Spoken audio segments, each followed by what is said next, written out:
Hi everybody, welcome to Rain Shadows channel, where stories whisper with the rain. Before we begin, make sure everything is ready for a deep sleep. Close your eyes, relax your body, and let your mind drift with each tale. Don't forget to like and subscribe channel so you won't miss the next video. Now come with me into the darkness.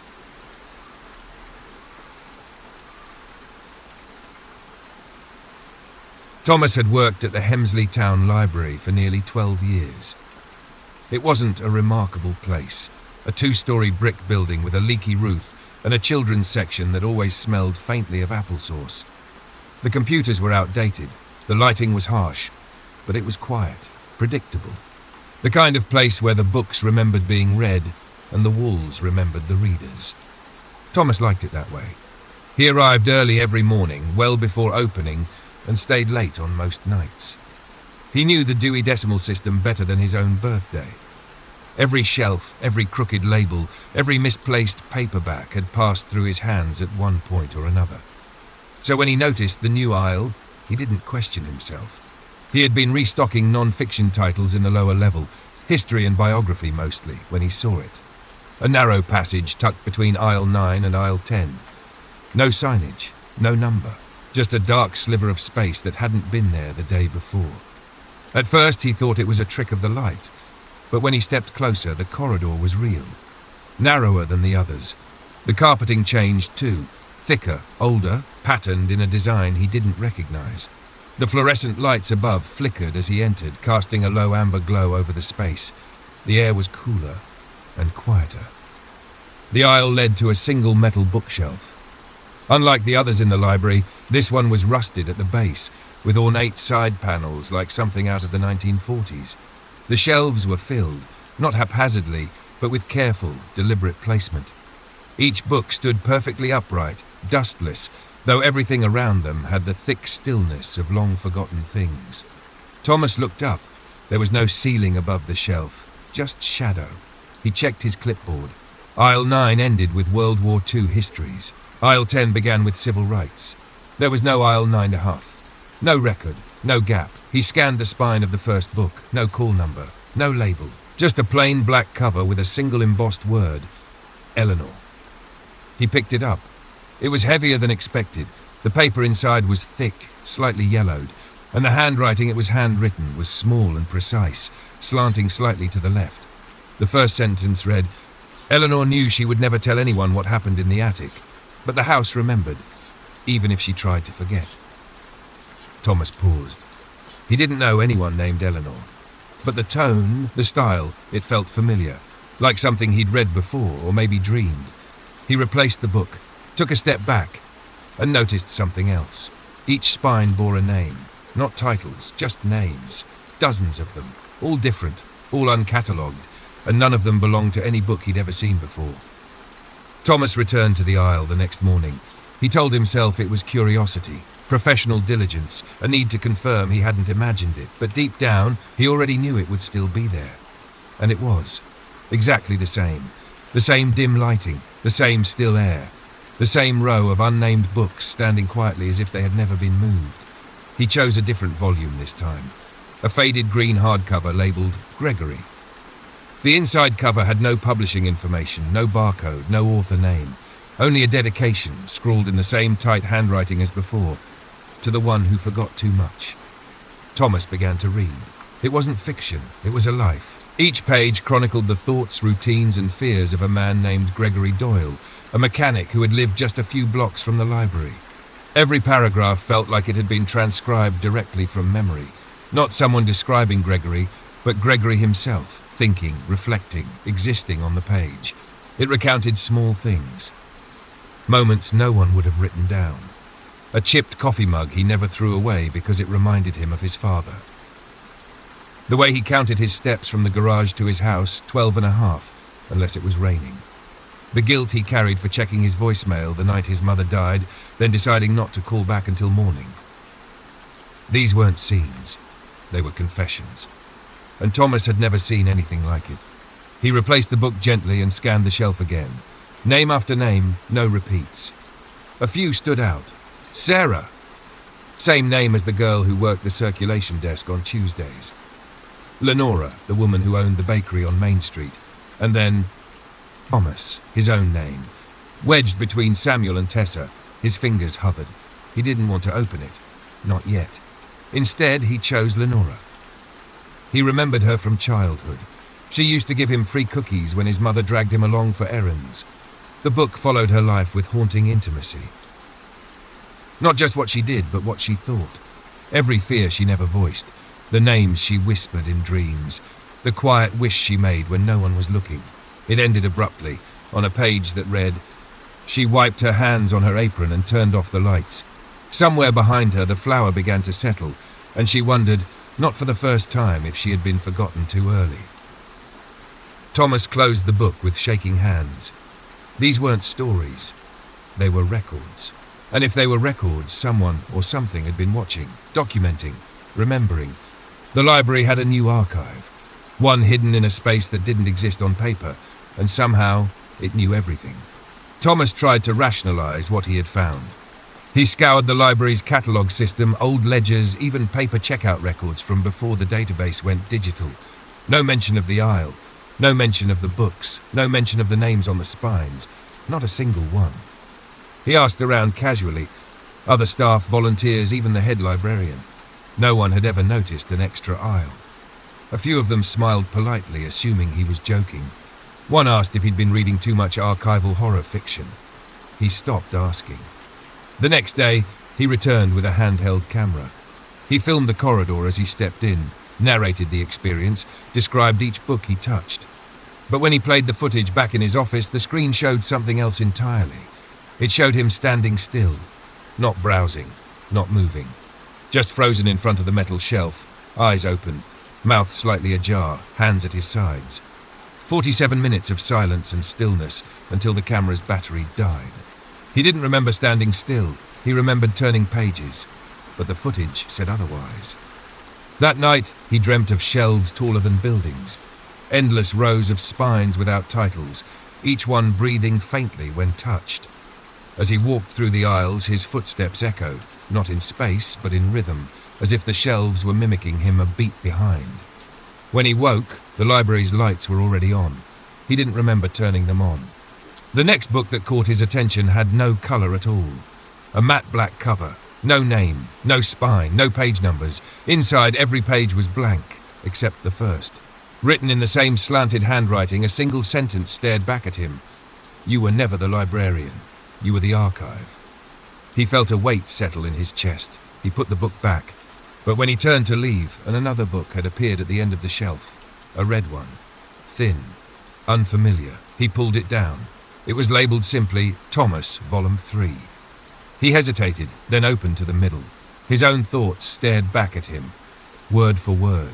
Every mental loop he had spiraled through over the past week, every self-doubt, every fleeting memory, even the thoughts he'd never said aloud, even the ones he hadn't fully realized until he read them there, on the page.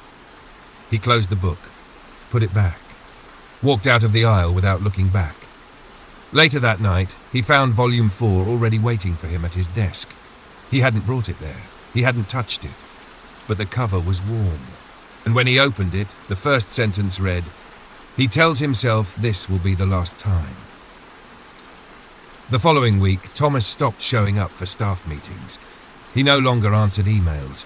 He missed his morning shift without calling in, something he hadn't done once in 12 years. At first, the others assumed he was sick or simply tired. After all, the man lived alone and rarely took time off. A few half-hearted texts were sent, one voicemail. Then silence settled over the absence like a soft, forgetful dust. But the library remained open. Books were still sorted. The cart still rolled from shelf to shelf. The lights clicked on at 8 a.m. sharp and off again just after closing.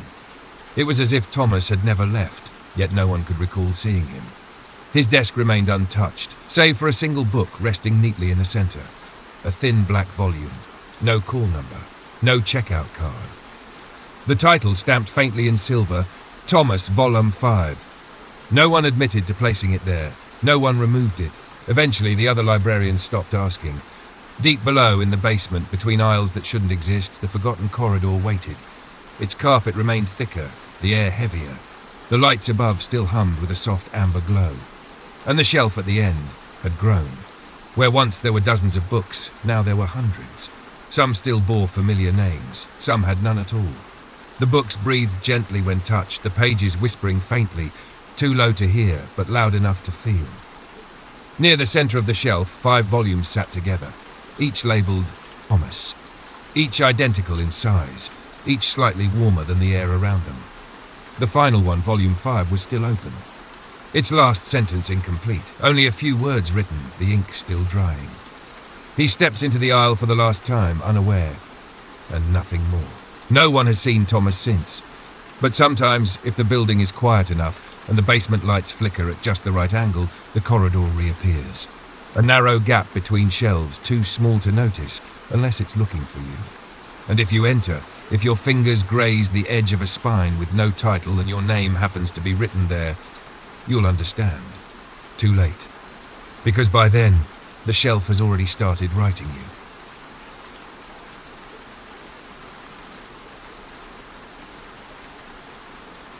The package was small, no return address. Just a yellow padded envelope with Dead Air Podcast scrawled across the front in shaky handwriting. Ryan almost tossed it in the trash. Fan mail was common and usually weird. Homemade stickers, old ghost photos. One guy once mailed them a bone. Turned out to be from a cow. But something about this envelope felt heavier. Inside there was a cassette tape. Real old school. Unlabeled, except for a strip of masking tape with 2 words in black ink. Play it live. No name. No explanation. The group, Ryan, Lena, Derek, and Jules, gathered around their beat-up recording desk that Friday night. The studio was just a spare bedroom in Ryan's apartment, soundproofed with egg cartons and the faint smell of burnt coffee. Ryan held up the tape. "Someone wants us to play this on the next episode. Says it's real." Jules rolled her eyes. Probably another guy who thinks he caught a ghost on a washing machine. Lena leaned forward. "Let's do it. Cold play. No edits." Derek hesitated. "You sure? What if it's like, I don't know, a murder confession or something?" Ryan shrugged. "We'll cut the mics if it gets sketchy." They didn't. Episode 73, Haunted Frequencies live recording. The episode started like any other. Lena read a listener story about a cursed answering machine. Jules cracked jokes. Derek broke down a Reddit thread about radios picking up phantom stations. Then Ryan slid the cassette into an old player he dug out of his garage. A moment of silence. Then, crackling static, followed by a faint, strained voice. It was hard to make out, but the emotion in it was raw, desperate. I shouldn't be here. It's still listening." The sound wavered. Then, layered beneath it, came another voice. This one whispered, fast, unintelligible, then gasping. A sob, a choked scream. And then, right before Ryan cut it, the words, "Don't listen to it." There was a long pause in the room. Jules laughed nervously. "Well, that's not unsettling at all." Lena looked pale. That wasn't fake. Ryan ended the show early. Later that night, they uploaded the episode as usual. Within an hour, emails flooded in. "What was that at 1722? There's someone saying my name." "When I turned up the volume, I heard breathing, like in my room. Your mic caught something moving. My lights started flickering when it played." The team joked about it in their group chat, but Lena never replied. And by morning, her phone had stopped ringing. By Monday morning, Lena was still missing. Her last message in the group chat had been a voice memo, 4 seconds long. Static, then her whispering, "It's not over." The police found her car parked outside her apartment, her front door locked from the inside, lights off, no sign of struggle. The only thing left running was her computer, still recording audio. The waveform pulsed steadily. Playback revealed something Ryan could barely listen to. Hours of silence, broken by faint shuffling. Then, sometime around 3:12 a.m., a low, rasping voice emerged from the background noise. "Where is she?" Ryan slammed the laptop shut. By Tuesday, Derek had gone quiet. He wasn't returning texts. His social media froze. Ryan drove to his place, only to find Derek curled up on the couch, wide awake but completely silent, eyes glued to the turned-off TV. "Dude," Ryan whispered. "What happened?" Derek looked at him slowly. His eyes were glassy, shadowed. "You ever look in the mirror," he said, "and see yourself blink too late?" Ryan didn't answer. "I heard it last night," Derek went on. "Through my phone, even though it was off. It whispered my name, said I never left the room. Then he started crying. Ryan helped him into bed, stayed with him until he slept, or at least pretended to. Before leaving, he glanced at Derek's laptop. The screensaver glitched, flashing between frames. For a split second, Ryan saw Lena's face. Mouth open. Jules was next. She made a joke about the tape on their live stream the following night. Lena probably just joined a cult or something. She always liked creepy shit. But halfway through the stream, her camera glitched. Her face twisted on screen, briefly, but unmistakably, into something else. Not her. Not human. The live chat exploded.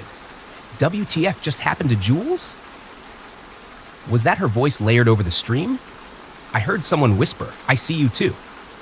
The video vanished 2 hours later. Jules's entire YouTube channel deleted itself. Her phone went straight to voicemail. Her voicemail? Only static. Ryan stopped sleeping. Every device in his house, TV, microwave, even the baby monitor in the closet, would crackle with faint voices after midnight. He unplugged everything. It didn't matter. One night, he finally played the tape again, alone. He put on headphones, started recording his reaction for documentation. At 18 minutes in, the voice returned. Only this time it was different, clearer, stronger, and it was his voice. "Ryan, you heard me once. That means I'm already inside." He ripped the headphones off. His nose was bleeding. The audio recorder on his desk kept going, even after being powered off. The waveform kept pulsing, and over the speakers, it whispered. One more left. Ryan hadn't left his apartment in 3 days. His inbox was full of unread messages from listeners. Some curious, some frantic.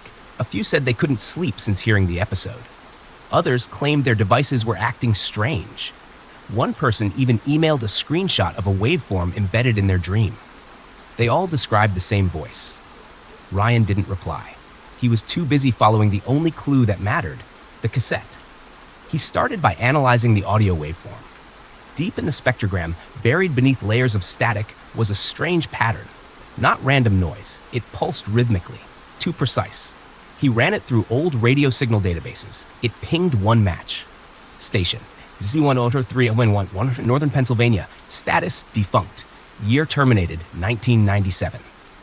There wasn't much online, just an archived newspaper article. Local radio host found dead in studio, suspected suicide. Final broadcast cut short after on-air breakdown. Tape unreleased. Building condemned. The host's name was Miles Avery, and according to the article, his last words were, "They're not in the radio anymore. They're in the room." Ryan booked a flight the next morning. The studio was located in a crumbling brick building on the outskirts of a forgotten mining town. The front doors were padlocked, but a side entrance had long since rusted off its hinges. He stepped inside, flashlight in hand. Dust choked the air. Graffiti scarred the walls. Rodents scurried through collapsed furniture. But the broadcast room was still intact, soundproofed glass smeared with age, and in the center, a desk with a rusted mic and reel-to-reel recorder. And something else. A second cassette, unlabeled. Hands trembling, Ryan popped it into the recorder, pressed play. Nothing but silence for the first few seconds. Then, his voice, not Miles Avery's. "I shouldn't have come here. I made it stronger. It watches through the silence. Please don't play this, please." Then laughter, deep, gurgling, layered with echoes. The recorder ejected itself mid-play. Ryan stepped back. The air inside the room had grown cold. His breath fogged. From behind the glass, a shape began to form, faint, like condensation outlining something tall and thin. Hands pressed against the other side, but there was no one there. Only the fog forming inside the glass itself. Ryan backed out of the studio, heart racing. But even as he fled the building, he knew. The sound wasn't tied to the tape. The tape was just a door, and now he'd opened it. Ryan uploaded the final episode at 3:12 a.m. He didn't schedule it, didn't edit, didn't even title the file. It simply appeared in the dead air dashboard, already queued for release. All it said in the description was, "If you're listening to this, it's already listening to you." There was no intro music, no sponsor read, just Ryan's voice, tired, shaking, hollow. "This is the last episode of Dead Air. I don't know how much time I have. I've made a mistake. The tape, whatever it is, it's not just sound. It's a signal, a path, and I played it for all of you." The audio cracked. Something whispered beneath his voice. "Breathing? Wet mouth sounds? Something dragging across a floor? Then Ryan spoke again, quieter this time. They say demons possess people. But this thing, it doesn't want your soul. It wants your voice, your story. Once you hear it, it writes itself into you. It tells your story better than you ever could. A long silence. Then, you all deserve to hear it. No edits this time, from start to finish. A click. The hiss of analog tape. And then the original broadcast played, the full version. This time, there was no warning, no cutting the mic. Listeners reported hearing their own names whispered back to them. One person said their power went out right as the laughter began. Another swore their dog started howling and wouldn't stop until the file ended. But for most, it was what came after the tape that haunted them. The podcast didn't end. It kept going. Hours of static, intercut with strange knocks, low moans, and one phrase repeated again and again. Tell them, let me in. When fans tried to remove the episode, it re-uploaded itself under a new name. Sometimes on accounts they hadn't logged into in years. Sometimes on devices that had been powered off. A week later, the Dead Air website was taken down. Ryan's apartment was found empty. The only thing left behind was a cassette deck, still playing.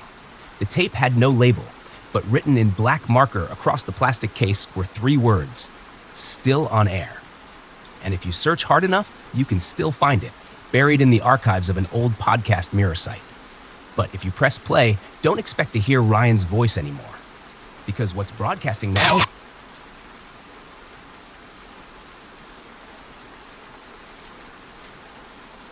Nina hadn't planned to stop by the old house. The trip back to her hometown was meant to be brief, just a few days for her grandmother's funeral, enough time to sort through some belongings and endure the small talk of extended family she barely remembered. She hadn't been back in years, and she had never wanted to be. But something about the quiet stretch of road on the edge of town, the one lined with maples turning orange in the early fall, pulled her in with a strange familiarity. The house looked older than she remembered, but not as broken. Time had faded the paint and warped the porch boards, yet the windows were all intact, and the front door was still the same shade of pale blue her mother had chosen. A thin film of dust clung to the glass, but there were no signs of vandalism, no broken windows, no graffiti, just silence. What surprised her most was that the door wasn't locked. She didn't have a key anymore, but when she turned the knob, it opened with a soft creak, as if it had been waiting. Inside, everything was still. The air was dry and carried the faint scent of old wood and something else, something warmer, almost sweet. The living room looked smaller now, though that might have been a trick of memory. The same floral couch sat under the window. The coffee table bore a small ring of dust where a vase once stood. The walls were lined with picture hooks, long since emptied, yet somehow the outlines of frames remained, shadows where memories used to hang. As she stepped further in, she noticed something strange. The digital clock on the microwave still blinked, showing the wrong time but running. The fridge hummed softly, even though the power should have been off. The hallway light flickered on as she walked past, as if triggered by motion, though there had never been motion sensors installed. Every room she entered felt paused, not abandoned. There was no mold, no mice, no rot, just a stillness that didn't feel empty. Upstairs, the bedrooms were mostly bare. Her old room, however, was untouched. The wallpaper she had begged to keep as a child still lined the walls. Her bed, made neatly. A worn stuffed animal rested on the pillow, one she could have sworn had been packed away or thrown out years ago. It felt as if the house had been waiting for her. She sat on the edge of the bed, unsure of how long she stayed there. Outside, the wind picked up, rustling the branches against the siding. Somewhere in the distance, a dog barked once, then fell silent. In that moment, Nina realized something she couldn't explain. The house hadn't just stayed the same. It had remembered her. Not in the way objects gather dust or old paint holds the scent of years gone by. This felt intentional, familiar, almost like it was welcoming her back. That night, Nina decided to stay. She hadn't planned to. Her suitcase was still at her aunt's house across town, and she had no change of clothes or toothbrush. But the house felt warmer than she remembered, almost safe. The kind of warmth that sinks under the skin, not just in temperature, but in memory. She curled up under the old quilt in her childhood bed and let the quiet settle around her. No city noise, no phones buzzing, no overhead planes. Just the whisper of trees outside the window and the steady hum of something unseen, like the slow breathing of the house itself. Sometime past midnight, she woke to a sound. It wasn't loud, more like a shuffle, a rustle, the soft scurry of something small. At first, she thought it was the walls settling, or maybe an animal in the attic. But then she heard it again. Laughter. Faint, high-pitched, the unmistakable giggle of a child. It drifted through the hallway like a breeze, not loud enough to startle, but just wrong enough to freeze the blood. Nina sat up, heart quickening. She listened for footsteps, for voices, for any sign of someone else in the house. Nothing followed. Only silence. In the morning, she searched the hallway. The floorboards groaned in the same way they always had. The light from the windows was soft and golden, almost too perfect. She pressed her ear to one of the bedroom walls on impulse, not really expecting anything. But there it was, a breath, slow and steady, from the other side. She stepped back. Later that day, she found herself in the attic, an unfinished space, filled with boxes and half-forgotten things. Dust swirled in the light beams cutting through the wooden slats. She pulled open one of the boxes, not knowing why. Inside were her childhood drawings. They weren't remarkable, stick figures, crooked suns, misspelled names. But she remembered them. What unsettled her was that she didn't remember them being saved. Her mother had always thrown out anything she considered clutter, and yet, here they were. Preserved, cataloged, as if someone had kept them safe. At the bottom of the box was a sheet of lined paper, slightly yellowed. In the margin was her handwriting, or at least it looked like hers. But the message wasn't familiar. It read, "I'm still here. Why did you leave me?" Her chest tightened. She told herself it could be old imagination, a line from a story she once wrote, a game played alone in the attic. But the words felt too direct, too deliberate. And as she looked around the dim attic, she had the sinking feeling she wasn't reading something she had written. She was reading something that had been left for her. That night, as she drifted off to sleep once more, the laughter returned. This time, it came from inside the wall behind her bed. As the days passed, Nina found it harder to leave. Each morning, she told herself she would pack up and return to her aunt's house, maybe even drive back to the city. But something always held her back. An unfinished box to sort, a corner of the attic to check, a vague feeling that she was forgetting something important. It wasn't just the house that was familiar now. It was the rhythm. Wake with the soft light filtering through the curtains. Make coffee in a kitchen that somehow still had sugar and mugs in the right cupboard. Move from room to room, half lost in thought, retracing the same steps her younger self once took. It was like the house had remembered for her. But then, the memories began to shift. It started with the photograph. She found it tucked in an old drawer in her mother's bedroom, under a pile of sewing needles and scraps of lace. A faded image, barely visible, showing two little girls standing in the front yard. One was unmistakably her, no older than 6. The other, a girl she didn't recognize, stood beside her, holding her hand. The second girl looked older, maybe 8 or 9. Dark hair, soft eyes, a small scar above her right eyebrow. There was no name on the back, no date, no clue. Nina stared at the photo for a long time. She didn't remember the girl, didn't remember the day. But the smile on her own face, carefree and full of trust, told her they had once been close. That night, she dreamed of the girl. In the dream, they sat together in the attic, legs crossed, whispering secrets only children could invent. But the dream shifted. The light grew dim. And when Nina looked again, the girl was crying. "You left me," the girl said over and over, her voice echoing against the wooden beams. When Nina woke, her pillow was damp with tears. She began searching the town archives.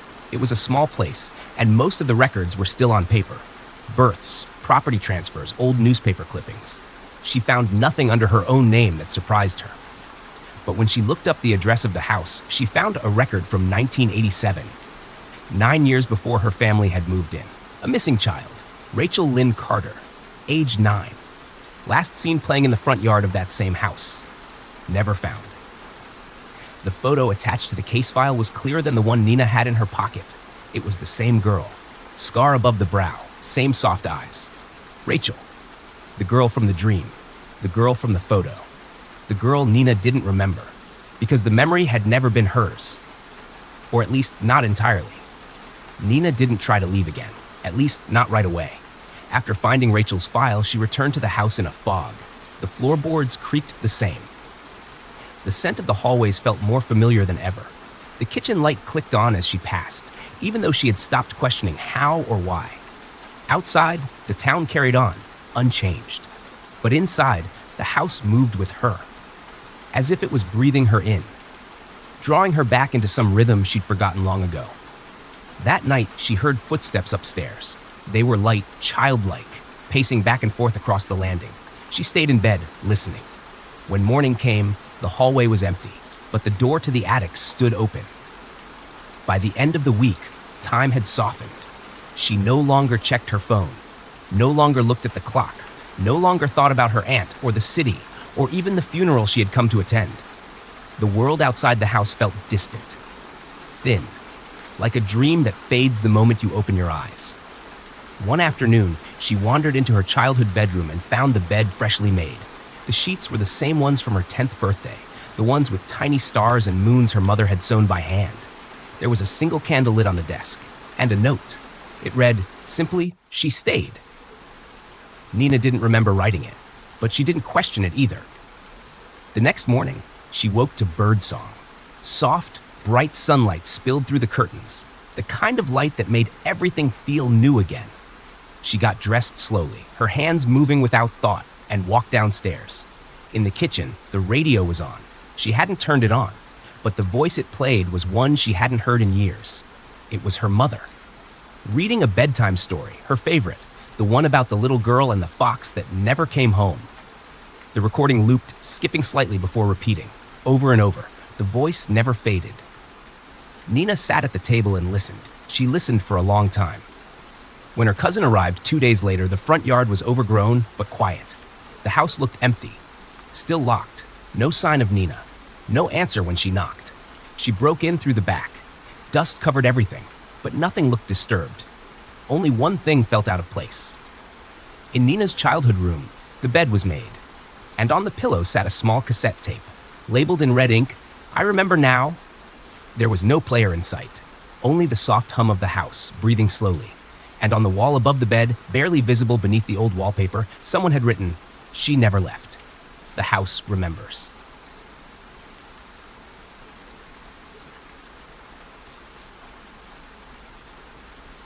The road was dead quiet, just like Travis liked it. It was almost midnight, somewhere along Route 60, cutting through the emptiest stretch of Arizona desert. He'd been driving for nearly 7 hours straight, riding the long black ribbon of asphalt beneath a soft drizzle that slicked the windshield. His dashboard glowed a faint orange. Country music murmured low from the speakers. The world was calm. He was only a few hours from home, back to his wife, back to his boy. The thought kept him awake more than the gas station coffee sitting lukewarm in his cup holder. Then he saw him.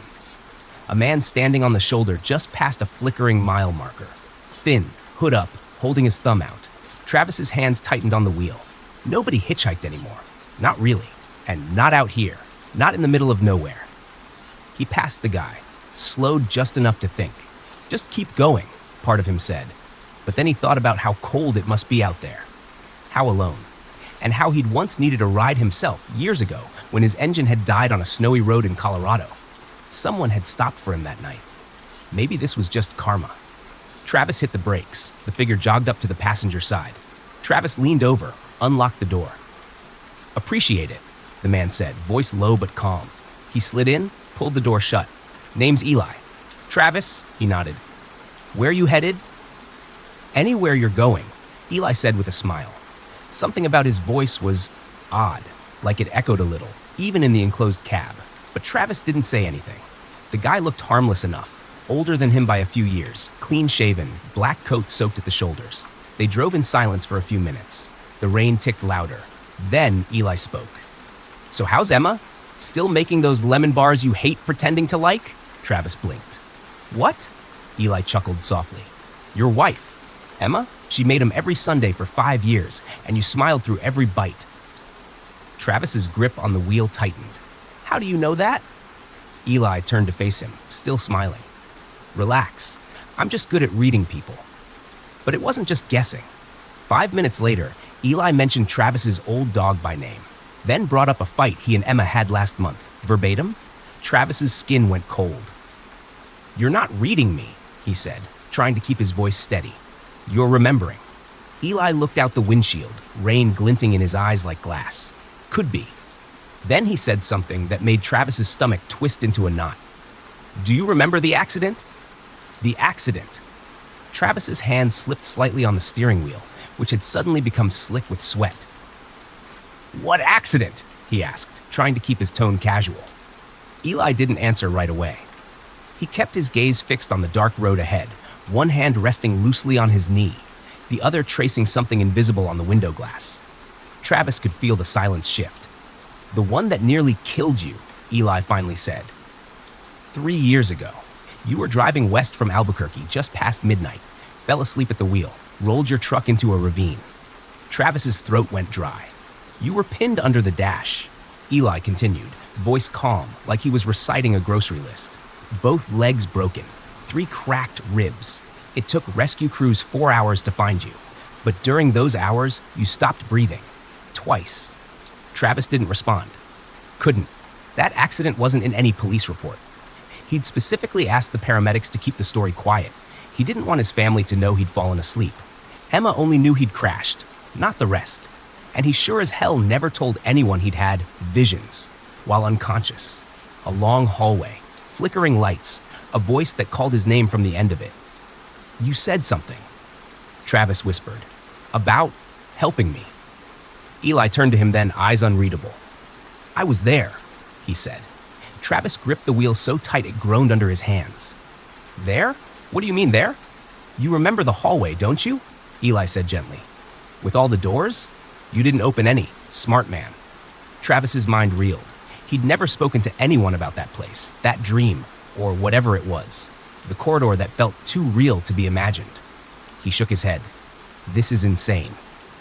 Pot, his smile in that picture looked real. Not forced. Not for the camera. Genuine. The kind of smile that came from peace, from relief. The kind he hadn't worn in years. Maybe ever. But he had no memory of it. None. Travis's chest tightened.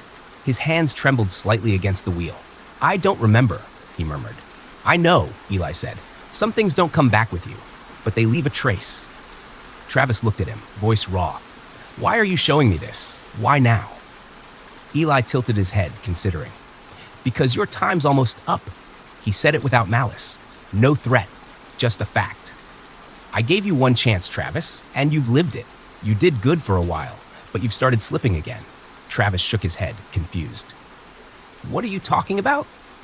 You know what I mean. The drinking, the fights. That night you almost didn't come home. Eli turned to face him fully now. You're drifting, and when people drift too far from the life they were given, sometimes they end up back on the road they were saved from. Travis swallowed hard. So this is what? A warning? Eli was silent for a moment. Then, a choice. The storm outside had faded, but the road ahead had grown darker, emptier. Not just from night, but from something deeper. A kind of waiting. You can go on, Eli said. Keep driving. See your family again. Try to be better. Or you can remember everything. Everything you saw. Everything you felt when you were gone. The truth about what waits past the doors you didn't open. Travis stared ahead. The truck rumbled gently beneath them, and then he asked, what happens if I choose to remember? Eli's voice was barely a whisper now. Then you stop pretending this is real. For a long moment, neither of them moved. The road curved up ahead, cutting through a patch of thick desert fog. Somewhere beyond it, a single light flickered in the distance. Travis tightened his grip on the wheel and drove on. It was real. Eli leaned back in the seat. I told you, I've been with you. Maybe not always in body, but in every second you didn't die, I was the space in between. Travis dropped the photo like it burned. What do you want from me? He asked again, voice hoarse. Eli turned slowly to face him. I gave you time, Travis. Years you weren't supposed to have. Now I need something back. What? Travis asked. Eli's eyes were dark, ancient, not angry, not cruel. Just empty. A moment, he whispered. Just one. The headlights flickered. The dashboard lights dimmed for a second. Then everything returned to normal, except for the photo, which was now sitting in Eli's lap, even though Travis had dropped it on the floor. "You're not real," Travis muttered. Eli smiled that same calm, terrifying smile. "Neither are second chances." Travis didn't remember the next 10 miles. 1 minute, Eli was next to him. Solid, quiet, real. The next, the seat was empty, as if he'd never been there. No imprint, no lingering warmth, no sound of a door opening. Just gone. Travis blinked, rubbed his eyes, looked in the rearview mirror. Nothing. The glove box was open again, but the photo? Gone too. He pulled over, breathing hard, threw open the passenger door, checked the seat, the floor mats, even under the dashboard. Empty. The road was deserted, rain falling gently now. The world had returned to normal. But Travis hadn't, because deep down, he knew something had changed. He drove the rest of the way home in silence. At first, things were fine. Emma hugged him tight when he walked through the door. Caleb jumped into his arms, too excited to let go. For a few days, Travis almost managed to forget. Almost. Until little things started happening. The bathroom mirror would fog up even when there was no hot water, and words would appear for a second before fading. "Still with you." His phone would buzz with missed calls from numbers that didn't exist. One night, he picked up, and a voice, his own voice, whispered, "Don't answer next time." But worst of all was the reflection. It started slow, a blink out of sync, a smile that held too long. Then one morning, Travis looked in the mirror and saw himself, standing still. Even though he'd already turned away, it mimicked him, just a second late. Always catching up, like someone trying to remember how to be human. Emma noticed too. "You okay?" she asked. "You've been off lately." "I'm fine." He lied. He wasn't. A week later, Caleb asked a question at dinner that made Travis nearly drop his fork. "Dad, who's the man in your truck?" Travis froze. "What man?" "The one in the back seat. He waved at me when you drove me to school." Emma gave him a sharp look. "I didn't see anyone." Caleb shrugged. "He was wearing a black coat. He smiled like he knew me." Travis didn't sleep that night. The next time he got behind the wheel, he checked the mirror first. Nothing. He started the engine. The radio turned on by itself. Static. Then a voice. "You got your second chance, Travis. Now I ride with you." He slammed the button off. Drove anyway. But from that day on, he always glanced at the mirror. Not out of habit, but fear. Because sometimes, in the reflection of a window or the chrome of a bumper ahead, he'd see Eli, just sitting there, watching, smiling, waiting.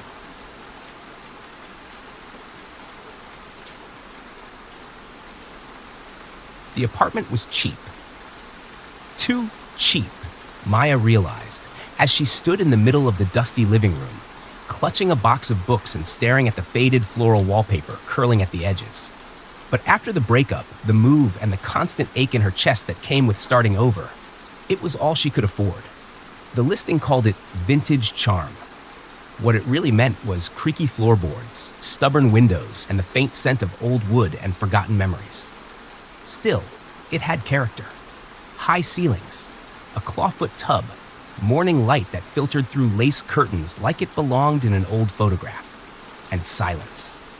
Glorious, uninterrupted silence. The landlord, a soft-spoken older woman named Mrs. Laveau, had barely said a word during the lease signing, only warned in a voice as dry as parchment, "Leave the wallpaper alone. It's been there a long time." Maya had nodded, assuming it was structural or some weird New Orleans superstition. But 3 nights in, she noticed it. A small bubble in the wallpaper near the corner of her bedroom window, barely visible during the day. But at night, when the streetlight outside glowed orange and soft, it cast shadows just deep enough to reveal the shape of something beneath. At first, she thought it was her imagination. The fatigue, the wine, a trick of light on old paper.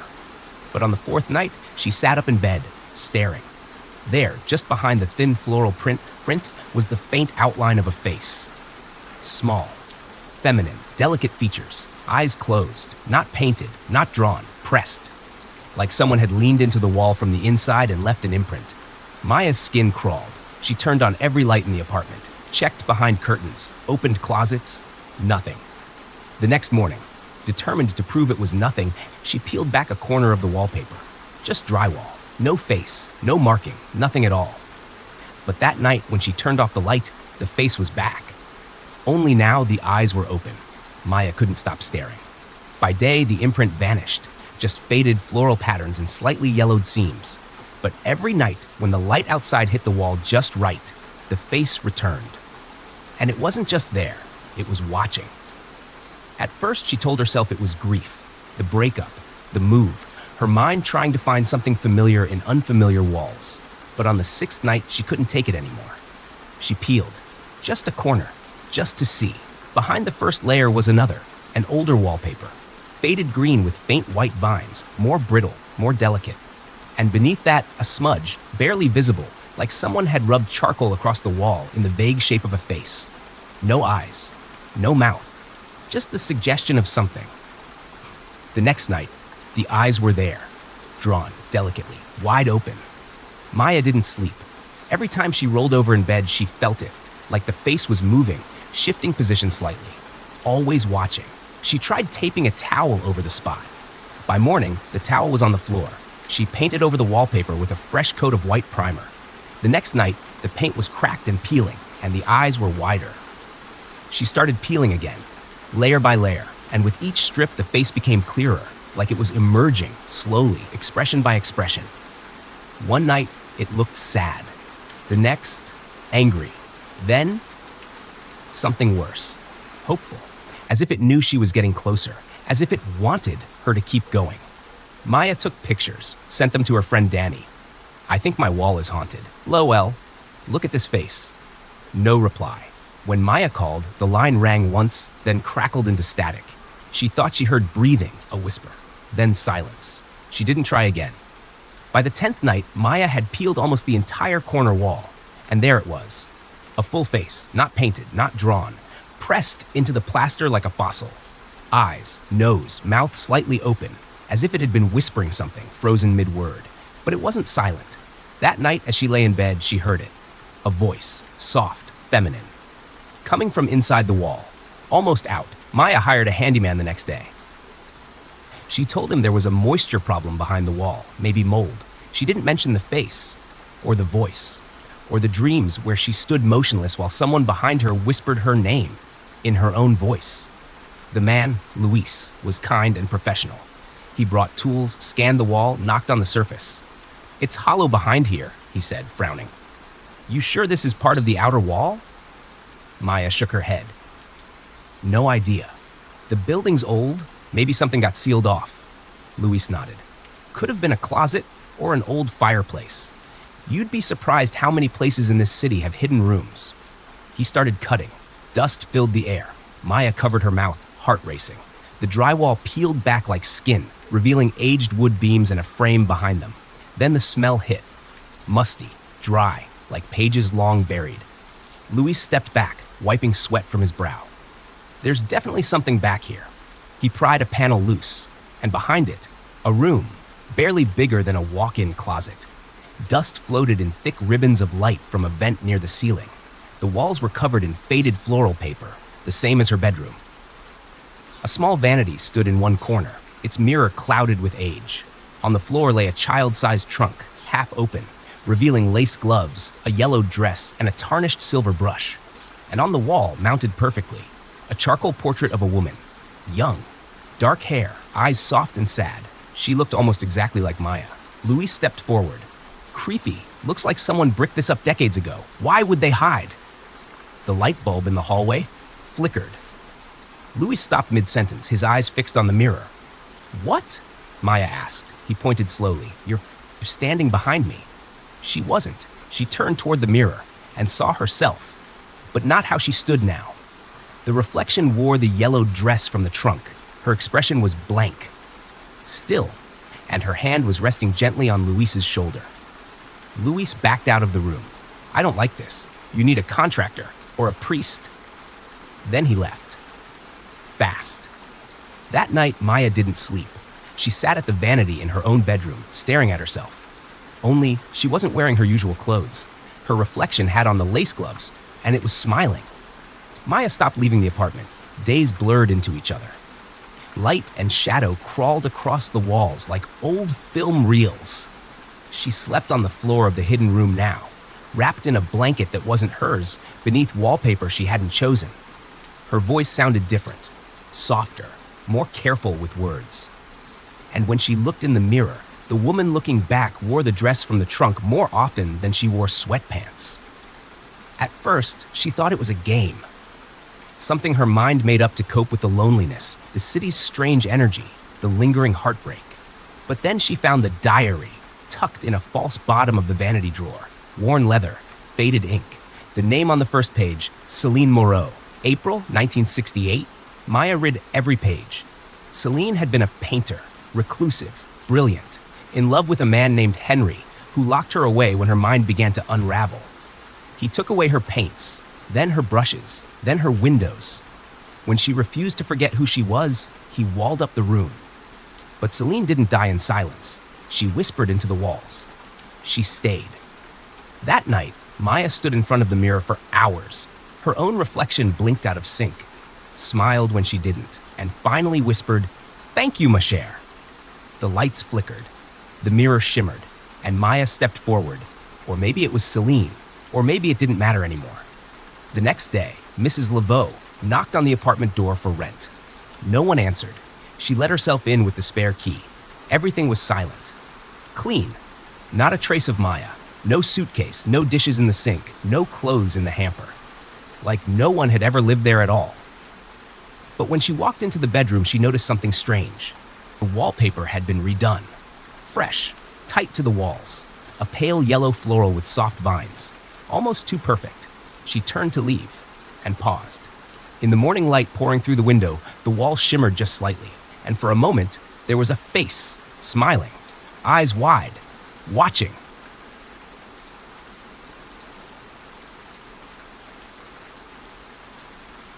Lena never liked going back to the old house. It had been empty for almost a year since her mother moved into assisted care, and the silence inside felt heavier than she remembered. Too still, like the house had been holding its breath the entire time. Dust clung to the corners of every room. The wallpaper in the hallway had begun to peel near the ceiling. Yet the scent of lavender air freshener still lingered faintly, a scent from childhood she'd never been able to love or forget. She returned only to clean, to box up the last few things, to sign the sale papers and be done with it. Or at least, that's what she told herself. In the attic, among old clothes and faded books, she found the photo albums. They were stacked neatly in a blue plastic bin, the same kind her father used to store Christmas lights. The covers were worn and sticky from years of heat and attic dust. She opened the first one on instinct, not expecting much. Grainy photos from birthday parties, her parents on their wedding day, a trip to the zoo when she was maybe 4. Most of it was ordinary, until she reached the photos from her 5th birthday. There she was, cake-covered, smiling wide, surrounded by wrapping paper and balloons. But in almost every shot, there was another little girl. Same age, same haircut, same dress. In one picture, they stood side by side, holding hands. Identical smiles, identical shoes. At first, Lena thought it was a mirrored image, but the angle didn't match. The girl wasn't a reflection. She was real, present. And then she noticed the photos changed. After age 7, the girl disappeared completely. The birthday parties continued, but Lena was alone, always centered. No more matching dresses, no second pair of shoes, no hint the other child had ever been there at all. She flipped through the pages again, more slowly this time, her hands growing colder with each turn. Her mother had never mentioned a twin. Not once. No sibling stories, no jokes about hand-me-downs, no subtle slips, nothing. Lena stared at the images, her mind caught in a slow spiral of doubt. Had she forgotten? Had something happened? Or had the other girl never existed at all? She reached the end of the album and let it fall shut with a soft thump. Outside, the wind picked up, brushing against the loose attic window. It rattled faintly, like fingernails against glass. Downstairs, the hallway mirror creaked as if adjusting in its frame.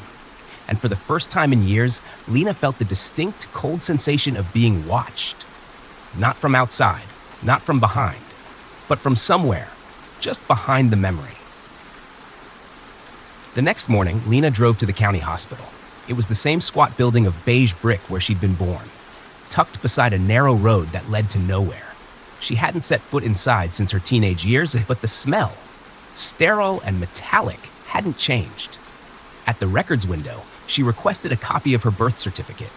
The woman behind the desk squinted at the screen for longer than seemed necessary, fingers tapping uncertainly across the keys. Finally, she printed out the document and slid it across the counter. Lena's full name, her birth date, her mother's name. All correct. But there was a blank space where a second child's name would be. Number of births left empty. No mention of a twin. No mention of two. She didn't argue, just thanked the woman, took the paper, and walked out into the parking lot, with her heart beating louder than the wind. That night, she returned to the house. She wandered from room to room, pausing longer than usual in the spaces that had once meant something. The hallway where her height was measured in pencil marks. The kitchen corner where she used to play with blocks. The window ledge she once turned into a spaceship. But everything felt subtly doubled, like the room had been built for more than one, like there should have been another chair, another toothbrush, another voice. She opened the hallway closet and stared at the floor. 2 pairs of child-sized shoes sat tucked beneath a dusty winter coat, both the same size, both worn differently. She didn't remember owning either. Later that night, she found the drawing. It was tucked in the back of a drawer in her old desk, childlike and smudged, drawn with dull crayons. 2 stick figures, hand in hand, standing beneath a crooked sun. One figure had long yellow hair. The other wore a red bow. At the bottom, written in blocky, uneven letters, were the words, "Me and M." Lena sat on the floor for a long time, staring at the drawing as if it might move. The name meant nothing, and yet it rang inside her chest like an echo. That night, she dreamed of a narrow bed pressed against a wall. 2 girls lying side by side beneath a blanket with faded stars. One turned to face her. She didn't speak, but her mouth moved in perfect silence. The same word, over and over. Remember. Lena woke in the dark, the sound of breathing, not her own, settling beside her, like a draft beneath the door. The mirrors began acting strangely soon after. At first, it was subtle, a delay in her reflection when she passed by, an odd shimmer along the edge of the glass. Nothing she could point to, nothing that would convince anyone else, but enough to make her stop in her tracks. She tested it once in the hallway, waved slowly with one hand. The reflection waved back, but the fingers didn't move quite right. Too fluid, too slow, like water trying to mimic flesh. She stood still, watched for nearly 10 minutes. The image never blinked. That night, she covered every mirror in the house with sheets, even the small ones, the pocket compact, the one above the sink. Every surface that could reflect was veiled, hidden. She thought it might give her peace. Instead, she just felt watched by something without eyes. The next morning, one of the sheets was missing. The mirror above her dresser sat uncovered. On its surface, drawn in fingertip smudges across the glass, was a single word, M. She didn't touch it, didn't clean it. She simply turned it to face the wall and walked away. Later that week, she drove to visit a psychologist, someone she had seen in college during a rough patch. The waiting room was quiet, empty except for a child, playing silently in the far corner. A girl, no older than 7. She had dark hair, a red ribbon, and eyes that didn't blink enough. Lena looked away. When she glanced back, the corner was empty. There had never been a child on the appointment list.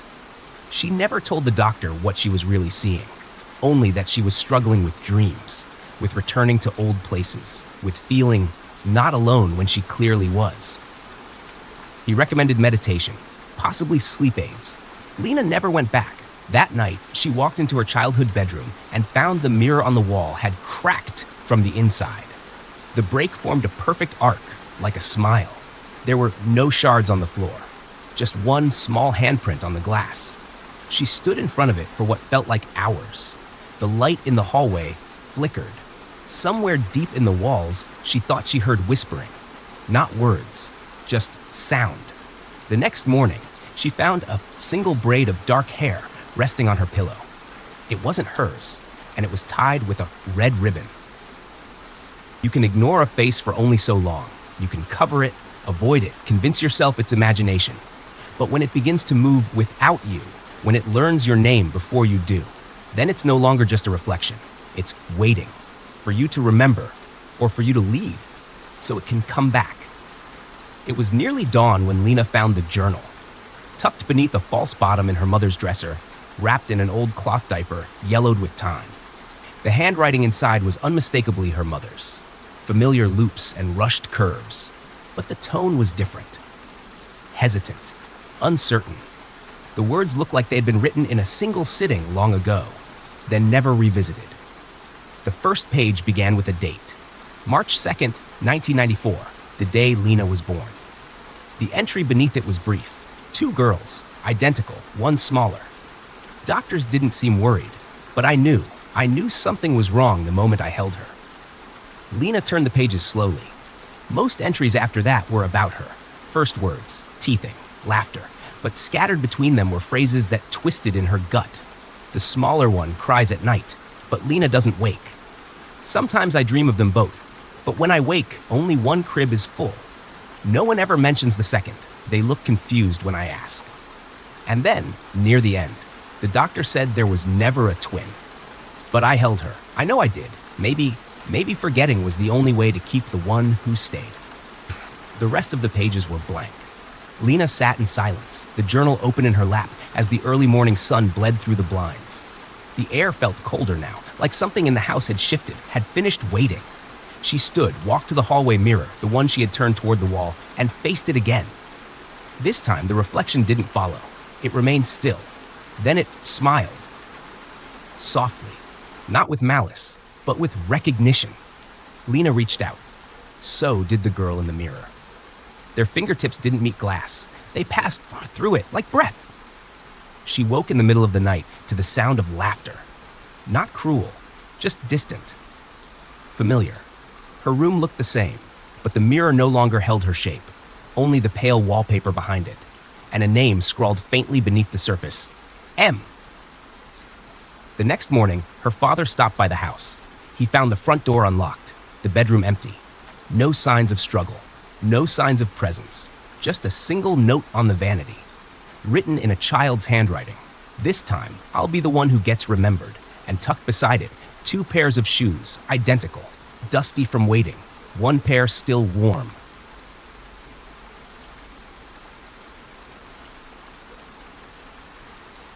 By the time I realized what the signal was saying, I was already too deep to turn back. It started 2 summers ago, during what was supposed to be a routine solo hiking trip through the Willamette National Forest in Oregon. I'd done this sort of thing a dozen times. Pack light, bring backup gear, take the quiet trails nobody touched. Just me, my boots, and miles of pine-scented silence. But this time, I brought something new. An old shortwave radio I picked up at a flea market in Eugene. The guy who sold it said it was military surplus from the 70s. Still works, he'd told me, grinning like he was giving away a curse. Might pick up things normal radios won't. I didn't think much of it. I'm a sucker for analog gear, and I figured it'd be fun to listen to Morse code or catch a weird Russian number station from across the globe. I packed it into my bag and headed north toward the more remote parts of the forest. Day 1 was uneventful. The air was warm, the trail quiet, just the way I liked it. I set up camp near a creek, ate some instant ramen, and before crawling into my tent, I powered on the radio for kicks, just static. I turned the dial slowly. Nothing. Then, somewhere near 2.43 megahertz, a crackle, and then a voice, garbled, repeating.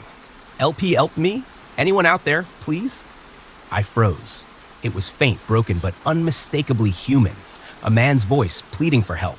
My heart jumped, and I adjusted the antenna. The signal strengthened slightly. I'm lost. Cold. Please, if you can hear me. The voice looped. It wasn't live. It was a recording. The background hiss, the repetition, it had that strange quality of something stuck in time. I recorded the message on my phone. The logical part of my brain assumed it was a prank.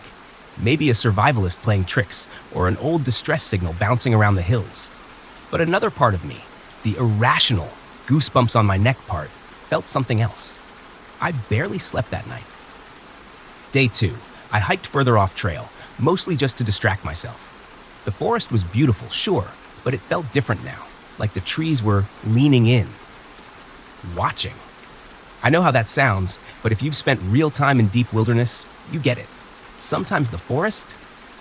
That night, I tried the radio again. Same frequency, same voice. Except now it said my name. Please, Nick, help me. I dropped the radio. There was no way anyone knew my name out here. I hadn't told anyone my plans besides my sister, and she certainly wasn't the one behind this. I checked the recording from the night before. The original one didn't have my name. It had changed. The next day, I debated heading back. Something felt wrong. Not just weird wrong, but dangerous wrong. Still, curiosity gnawed at me. If this was some kind of hoax, I wanted to expose it. And if it wasn't? The signal grew stronger as I moved east, toward a part of the forest that, according to my map, hadn't had active trails in years. The trees grew denser. The light dimmed, even though it was barely noon. It wasn't until mid-afternoon that I found it, an old, rusted metal tower rising from the trees like a forgotten tooth. A fire lookout post, long abandoned. At its base was a shed, door cracked, inside, dust-covered equipment, battery packs, old food wrappers, and a radio setup eerily similar to mine. And a journal. I didn't want to read it, but I did. The last few entries chilled me. Day 5, voice keeps calling out. Sounds like my brother. But Jason's been dead 10 years. Day 7, tried to leave. GPS scrambled. Compass spins, the forest wants me here. Day 9, it's not just the voice now. I saw me in the trees, watching me sleep. Day 10, help me. Please, if you find this, don't listen to the radio. The rest was unintelligible. Scribbles, drawings of eyes, spirals, trees. That night, I made camp far away from the tower, but the voice followed, stronger than ever. Nick, you found me. Please, just one more step. It didn't sound like a stranger anymore. It sounded like me. I don't remember falling asleep, but I remember waking up. The forest was darker than night. My watch read 10:43 a.m., but no sun pierced the canopy. I packed up fast, heart racing. When I checked my compass, it spun in circles. My GPS, no signal. I was completely turned around, and then I heard it. Not the radio, the voice, right behind me. Nick, I ran. Branches slashed at my face, roots clawed at my boots. Every direction looked the same. No trail, no markers, just endless trees. I ran until my lungs burned, until my legs gave out. And there, in a small clearing, was another figure. Me. Same clothes, same face, but pale, hollow-eyed. It smiled without lips. It held the radio. Come help me. Then everything went black. When I woke again, I was lying beside the road. A trucker found me stumbling out of the woods near dusk. I'd been missing for 3 days. Search teams had been called. My gear was shredded, half my food gone. The radio, missing. I showed my sister the recording from the first night, the voice, the static, the name. She played it back, nothing but white noise. The frequency I wrote down, dead. No transmission, no tower. The ranger station claimed that old fire lookout had burned down in the 90s. Now, I don't hike alone anymore. I still have dreams of the trees, of the voice, of me, calling from just beyond the trail. Sometimes I swear when I can't sleep and I turn on an old radio just for noise. I hear it again. Help me. And every time it sounds a little closer.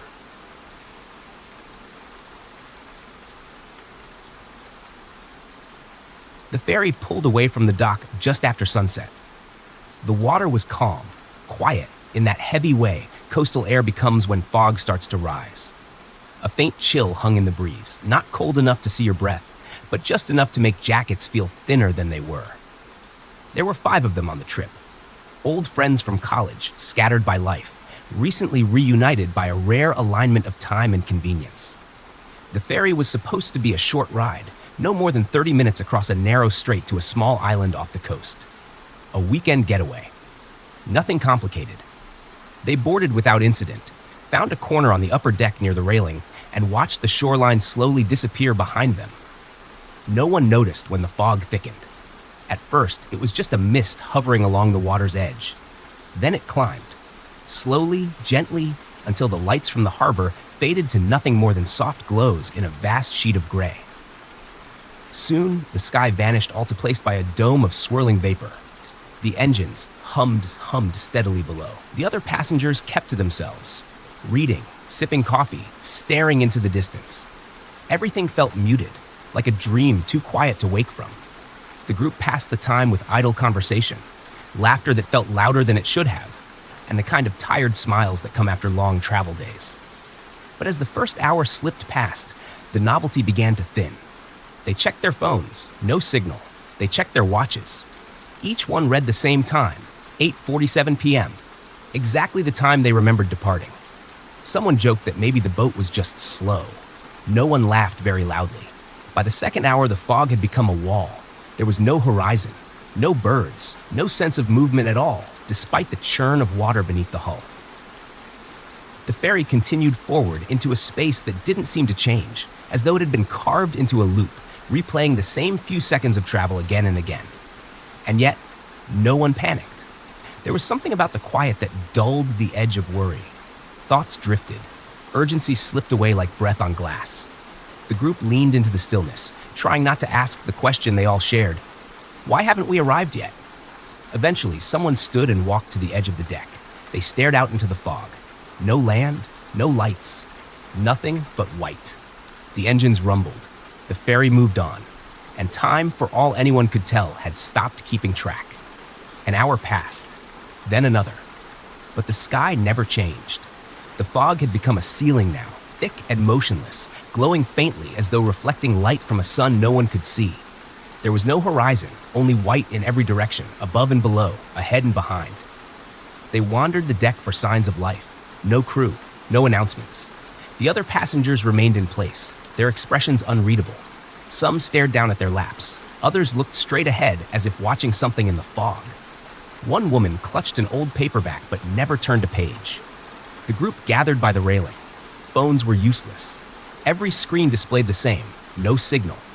One person tried toggling airplane mode. Another restarted their device.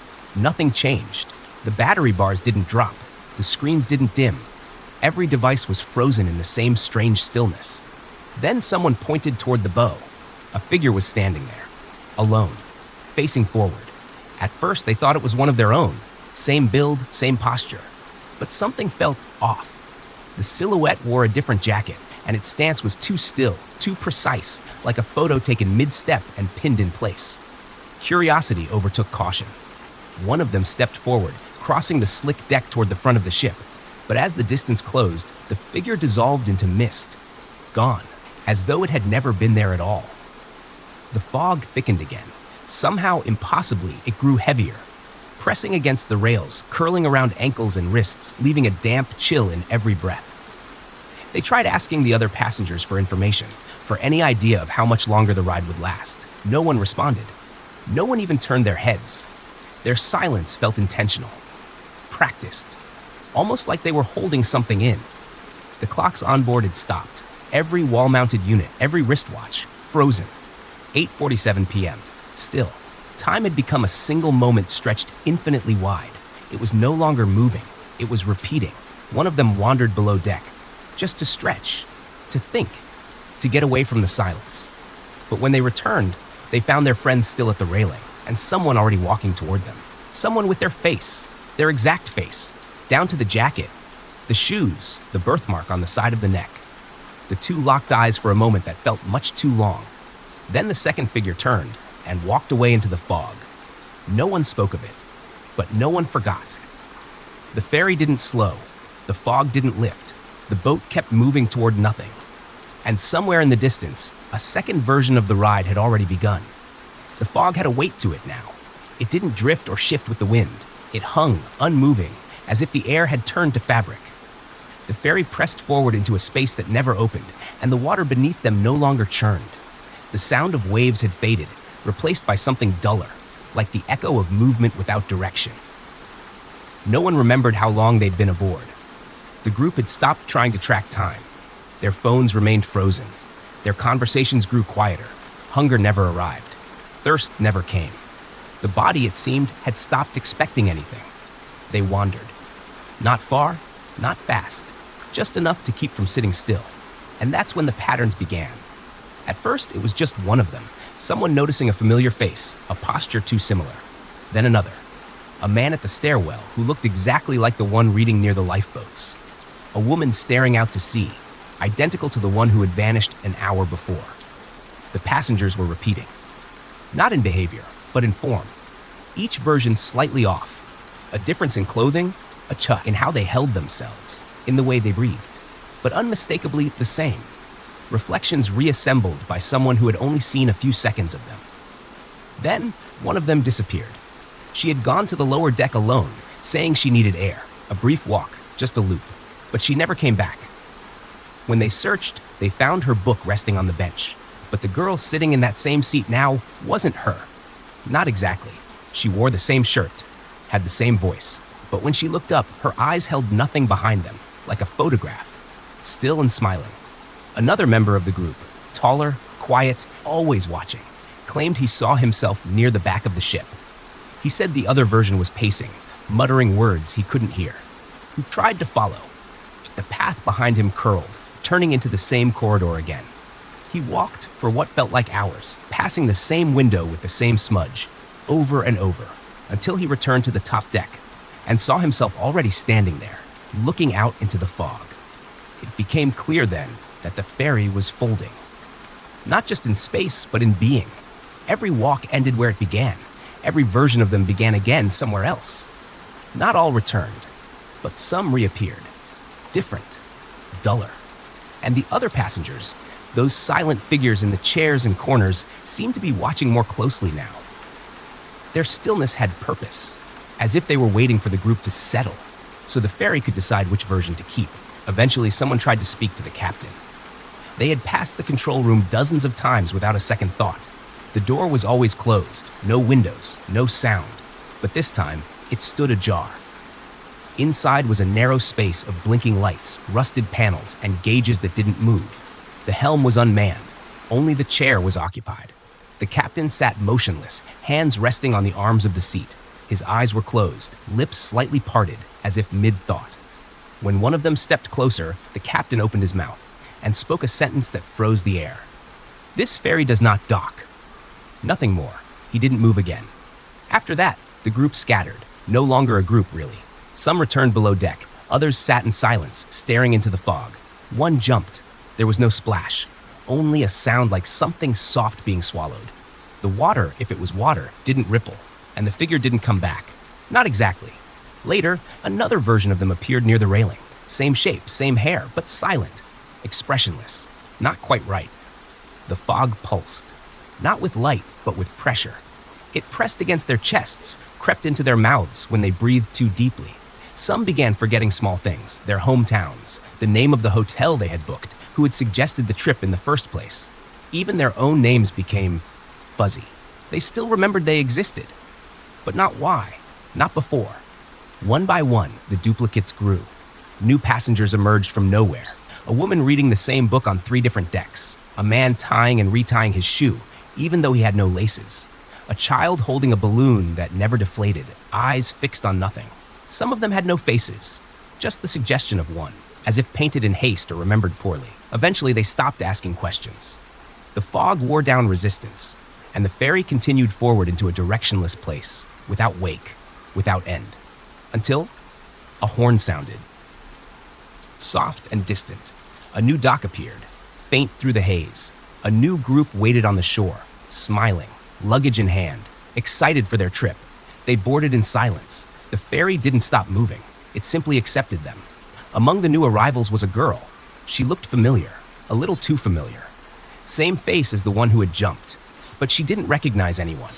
Didn't question why her watch was stuck at 8:47 p.m. Didn't notice the others watching her from the upper deck. Above the helm, a sign hung crooked on rusted bolts, worn but legible. This ferry does not dock. It remembers who you were.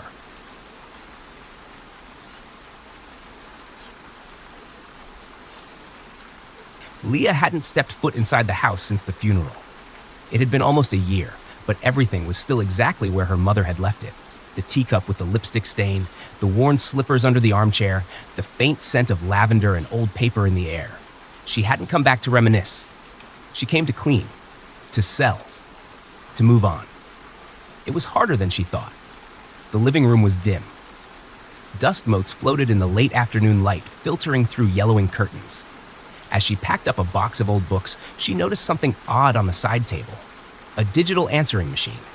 One of those clunky gray plastic ones from the 90s with red LED numbers and real mechanical buttons. It was still there, sitting beneath the disconnected landline phone. Unplugged. Completely. But the red light was blinking. One new message. Leah froze. She stared at the outlet. No cord, no battery slot. She should have walked away. Instead, her fingers moved on their own. She reached down and pressed play. The machine crackled to life. At first, just static. Then, Leah. Her mother's voice. Soft, warm, familiar, but tired. If you're hearing this, it means it started again. Leah's breath caught. I don't know how long I've been gone or how many times this has happened, but listen to me, baby. Don't go down there. Don't trust the voices, and if it's using my voice again, a pause, a sharp exhale, don't answer. The message ended with a soft click. The machine whirred, then went silent. Leah stood frozen, her pulse pounding in her ears. She checked the outlet again, still unplugged. She picked up the machine, turned it over. No power source, no batteries, just hard, dead plastic. Her throat tightened. It had to be some kind of leftover message, she told herself. An old recording. Maybe the machine held a charge somehow. But she'd cleared the voicemail box years ago. She had seen her mother's body in the casket. She had signed the death certificate. So why was her voice here, talking about something that hadn't happened yet? Leah reached down again, hesitating only briefly, and hit play once more. Nothing. No message. The red light was off. Counter read 0. Outside, the wind shifted, brushing the window with a soft creak. Somewhere below, deep in the foundation, something gave a soft knock. Dull, distant. Leah turned toward the hallway. The basement door stood slightly open, just like it had on the night her mother died. Leah didn't sleep that night. She lay on the pull-out sofa in the living room, the answering machine unplugged and stuffed into a drawer. But even in the dark, she could feel it, like a presence in the house, humming just beneath the floorboards. At 2:37 a.m., she woke to a faint click. The drawer was open. The machine was sitting on the table again, blinking red, one new message. She stared at it for a full minute before pressing play. Static. Then, Leah, it's me. But this time, it wasn't her mother's voice. It was her own. I know this sounds insane. I know it won't make sense right now. But whatever you do, don't go into the basement tomorrow morning.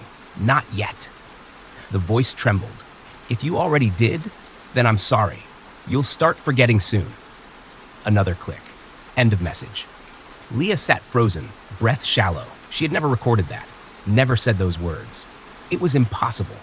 She stood up, yanked the cord out of the back of the machine, even though it wasn't plugged in, and wrapped it tightly in a towel. Shoved it back into the drawer and locked it. Then, just for good measure, she placed a dining chair against the basement door. The next morning, she felt strange, heavy, like she'd lost a night of sleep but couldn't remember why. She poured coffee, sat at the kitchen table, and stared at her phone for 5 minutes before realizing she didn't know what day it was. The calendar still showed April 5th, but her phone said April 7th. She'd lost 2 days. The drawer was open again. The towel was gone. The machine was back on the table.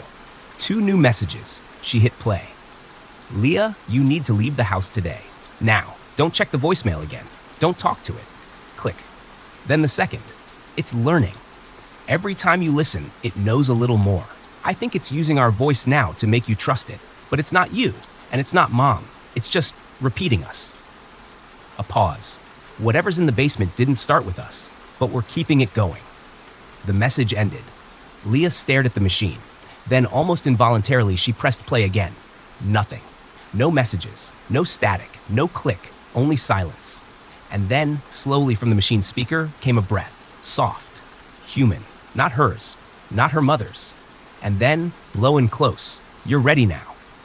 Leah stood at the top of the basement stairs for a long time. The house was silent, too silent. No creak of the wind, no settling pipes, just the stillness of something waiting. She hadn't touched the answering machine again, but it sat quietly on the kitchen table, almost smug. Like it knew she couldn't resist. She reached for the basement light switch. It didn't work. Of course it didn't. The stairs groaned beneath her weight as she descended, flashlight in hand. The air grew colder, damp, that old concrete smell of earth and mildew. She reached the bottom and scanned the space. Boxes stacked high, a broken rocking chair, dusty Christmas bins. And then she saw it. Tucked behind a sheet-draped shelf in the far corner of the basement, Another answering machine, older, bulky, a twin of the one upstairs, and it was on, blinking, red. She stepped closer, heart pounding. The screen glowed faintly. One new message. Her hand hovered over the play button, then pressed. The tape spun with a faint whir, and the voice that came out was hers. April 9th, 10:34 a.m. I found it. The second one. It's still recording. I think it's been here since before Mom got sick, before I left, maybe even before I was born. I don't know how many versions of me have played this message before, but a glitch. The voice stuttered, repeated a syllable, then continued. Only now it sounded rough, almost like someone else was impersonating her. I need to warn the next me. Don't stay in the house after hearing the third message. That's when the loop locks in. That's when. Static burst through the speaker, then silence. Then, you shouldn't be here yet. Leah staggered back, flashlight trembling in her grip. She looked down at the machine again. Now it read, recording, live. No one had pressed anything. But the machine was recording, right now. She leaned in slowly, and from the speaker she heard herself whisper, "Don't turn around." She spun, flashlight beam flailing through the darkness. Nothing, just boxes, shelves, empty space. But as the light passed the far wall, it caught something small, a mirror, an old hand mirror hanging from a rusted nail. And in the reflection, Leah saw herself. But she wasn't holding a flashlight. She was holding a tape recorder, smiling, and behind her, shadow, moving. Leah ran. She left the basement behind, the mirror, the machine, the shadow that had been waiting. She didn't want answers anymore. She just wanted out. She bolted up the stairs, flashlight clattering behind her. When she slammed the basement door shut and threw the lock, she realized she was crying, not from fear, but from something far worse, recognition. She had been down there before, many times. That afternoon, she called an electrician. No answer. She tried the police, but the voice that answered was her own. "Leah? If you're hearing this, don't call again. It's listening now." She hung up and threw up in the kitchen sink. When night fell, she packed, keys in hand, car warming up. She was going to leave, for real. But before she made it to the door, she heard it, a faint beep. One new message. The answering machine was back on the table. No power, no cords, but glowing red. Her hands moved without thinking. She pressed play. "This is Leah Hayes, April 10th. I'm leaving tonight." Her voice, fractured, tired. "If you're hearing this, it means you didn't leave. Again." A beat of silence. The machine isn't recording time. It's recording us. Every delay, every word, every failure to leave. It's captured them all. Each version of me thinks she's the first, but we're not. We're the fourth, or the 400th. I've lost count. "You're going to try to run, but before you do, you'll hear one more thing." A pause. "You'll hear me say," then static. And then, from behind her, not from the machine, from the doorway, "Don't turn around." Leah froze. Her legs felt like stone. The room went cold. She turned anyway, slowly, and standing there herself, but not quite, paler, hollow-eyed, wearing her clothes but older in a way that had nothing to do with time. In her arms, a second answering machine. It was still blinking. The other Leah smiled faintly and whispered, "Your turn." The machine on the table lit up. 0 new messages. Then, recording live. 2 weeks later, a distant cousin arrived to clean out the estate. The house was empty, quiet, but on the hallway table, he found a strange old answering machine. Unplugged, but still blinking red. Curious, he pressed play. "Hi, this is Leah. If you're hearing this, don't stay the night."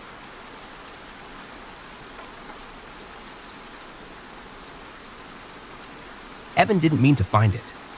He was clearing out the garage after his mom moved in with her boyfriend. Dusty boxes, broken chairs, old Christmas lights tangled like spider webs. The camcorder was tucked inside a shoebox marked Lake House, 2005, next to a stack of warped DVDs and half a flashlight. It was heavier than he expected. Gray plastic, scratched around the lens, the kind that needed mini DV tapes and a charger that probably hadn't been used in 15 years. He almost threw it out. Then he saw the tape inside, labeled in his father's handwriting, July 2005, Lake House. Evan froze. His father, David, had disappeared when Evan was 8. No body, no clues, just gone. The police searched. His mother spiraled. Evan stopped asking questions. Around the same time, he stopped celebrating birthdays. He stared at the camcorder for a long time before charging it with an old cable he miraculously found. The screen blinked to life with a crackle. The video began innocently enough. A summer day by the lake. Evan, age 7, splashing in the water with a blue floaty. His dad behind the camera, narrating with warm laughter. His mother waving from the porch, holding lemonade. Evan smiled. For a moment, it felt like opening a time capsule of a life he barely remembered. Then the footage cut. No static, no sound glitch, just a sharp jump. The image returned, now shakier, darker. Someone was running, through woods, branches whipping past the lens, heavy breathing behind the camera. Then a voice. Evan's voice. But not the high-pitched tone of a 7-year-old. His voice. Now. Panicked. Broken. "Dad, stop filming. Just help me." The camera jolted. It caught a glimpse of someone, himself, racing through the trees, face pale, eyes wide with terror. The video cut again. Evan stared at the tiny screen, heart pounding in his chest. That couldn't be right. It couldn't be him. The B-roll from 2005 had somehow jumped to what? A prank? A bad edit? He scrubbed back. Same footage, same voice, same fear in the eyes. His eyes. He ejected the tape with shaking hands. The label still read July 2005. Same handwriting, same age-worn sticker. But as he turned the camcorder over, he noticed something carved faintly into the underside. Just 3 letters. RWD. That night, Evan couldn't sleep. The camcorder sat on his desk like a silent witness. Its lens seemed to point at him no matter where he stood in the room. And when he finally dozed off, he dreamed of the lake house, of running through trees, and of someone behind him, still filming. The next day, Evan tried to forget what he saw. He convinced himself it was a mix-up, an old video, a mistaken face, maybe even his dad filming someone else who looked like him. He hadn't exactly changed that much in 10 years. Same eyes, same hair. He could explain it, until the camcorder turned itself on. He'd left it unplugged, untouched, shut in a drawer. But sometime around 2:30 a.m., the device lit up. He only noticed because the faint glow slipped under his bedroom door. When he opened the drawer, the camcorder was warm. The screen was flashing a message. Playback, 09:16:23 to 01:47 a.m. That was last night. His hands trembling, Evan pressed play. The footage was grainy, black and white, with that eerie hum old tapes sometimes carried. The angle was low, from the corner of a room, his room. The lens pointed at his bed. The covers were pulled back. He was asleep. For 3 minutes, the recording showed nothing but stillness, save for the subtle rise and fall of his breath. Then, slowly, the camera zoomed in. A whisper broke through the static. He doesn't remember yet. Evan hit stop, his own voice in the footage, but not from his mouth. It was recorded from the other side. For the rest of the night, he kept every light on. By morning, he hadn't slept a minute. He scoured the camcorder's menu, trying to trace the file's origin. No timestamp, no metadata, just a single menu entry labeled Recording 044. There were 43 other files. He hadn't filmed any of them. Most were short, 30 seconds to 2 minutes, all grainy, all shot from strange angles. Corners of rooms, closets cracked open, hallways in darkness. In every one, Evan was in the frame, sleeping, reading, brushing his teeth, never looking at the camera, and never hearing it record. One video was different. Longer, night vision.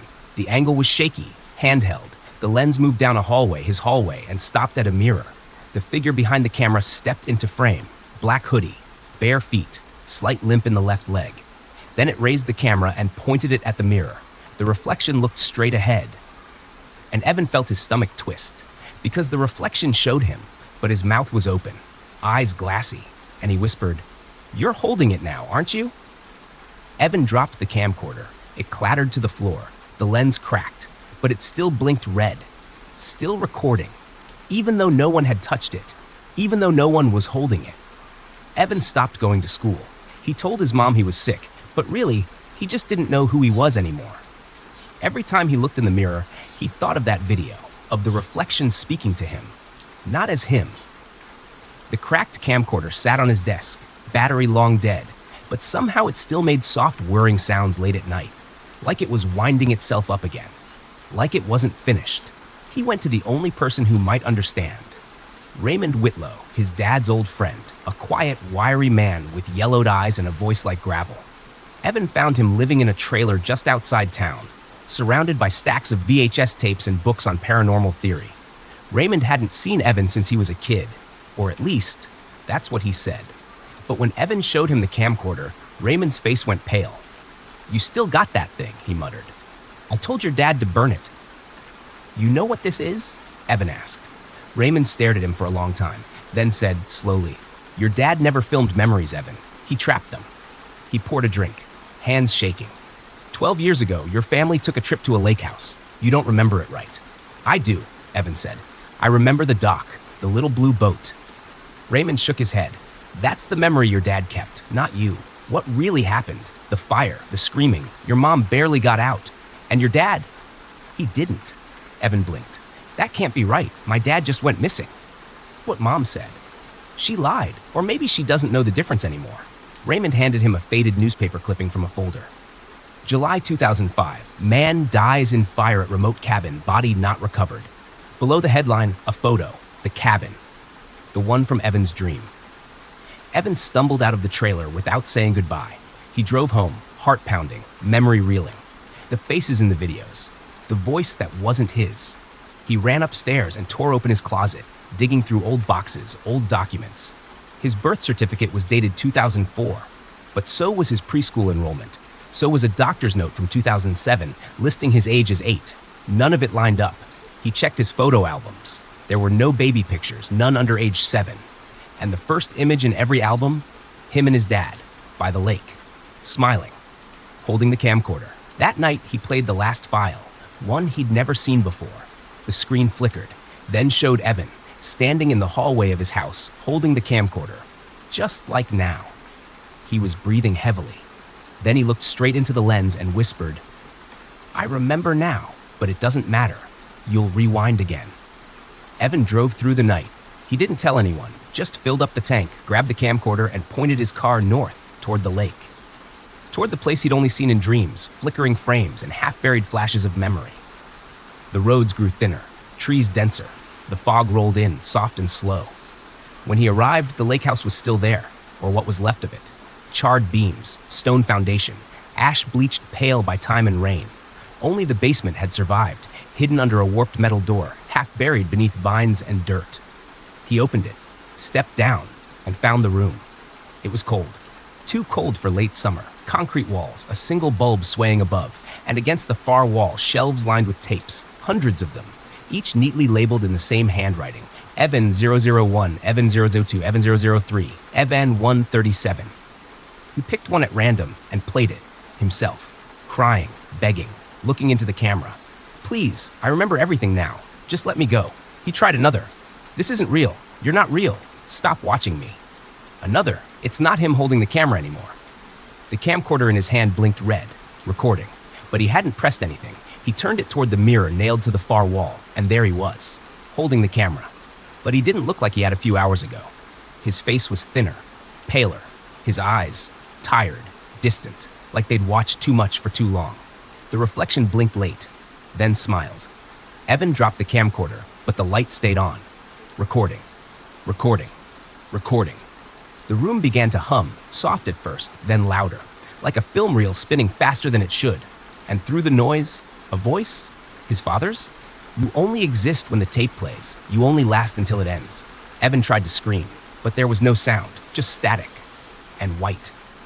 Later, much later, Raymond returned to the lake house. He found the basement door open, the room dark, the tapes gone. Only one thing remained, the camcorder. Sitting upright, still warm. He picked it up, hesitated, then pressed play. The screen flickered. Evan appeared, sitting on the floor, staring up at the lens. He whispered, I remember now, but it doesn't matter. You'll rewind again. And the screen cut to the dock. Summer, 2005. A boy in a blue floaty, waving at the camera.